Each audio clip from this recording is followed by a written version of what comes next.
భారీగా తరలివచ్చిన అశేష జనవాహినితో పెదకూరపాడు జనసంద్రంగా మారింది. పెదకూరపాడు వైఎస్ఆర్ కాంగ్రెస్ అభ్యర్థిగా నంబూరు శంకర్రావు నామినేషన్ దాఖలు చేశారు. నియోజకవర్గం నలుమూల నుంచి తరలివచ్చిన వైఎస్ఆర్ కాంగ్రెస్ పార్టీ నాయకులు, కార్యకర్తలు, అభిమానులతో నిర్వహించిన విజయోత్సవ ర్యాలీని తరపించింది.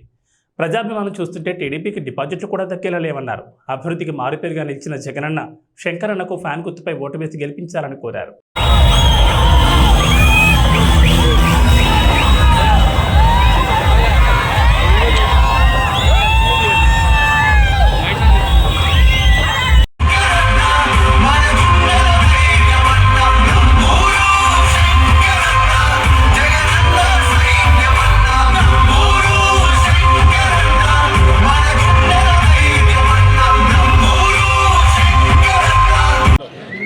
నా కార్యకర్తలు, నా అభిమానులు మరి అందరూ కూడా ఎంతో ప్రేమతోటి నన్ను ఆశీర్వదించడానికి నా నామినేషన్కి రావటం నిజంగా చాలా సంతోషకరమైన విషయం.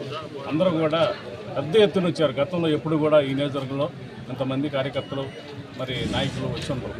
మరి అలాంటిది ఈ రోజున ఎంతమంది వచ్చారంటే నేను 5 సంవత్సరాలు చేసిన మరి వాళ్ళకి సేవ చేయడం కానీ నేను కలిసిపోవటం కానీ వాళ్ళతో అందరూ అన్న తమ్ముళ్ళలాగా భావించి అందరూ నన్ను దీవించడానికి ఇంతమంది వచ్చిన ప్రతి కార్యకర్తకు కూడా నా హృదయపూర్వక అభినందనలు తెలియజేస్తున్నాను.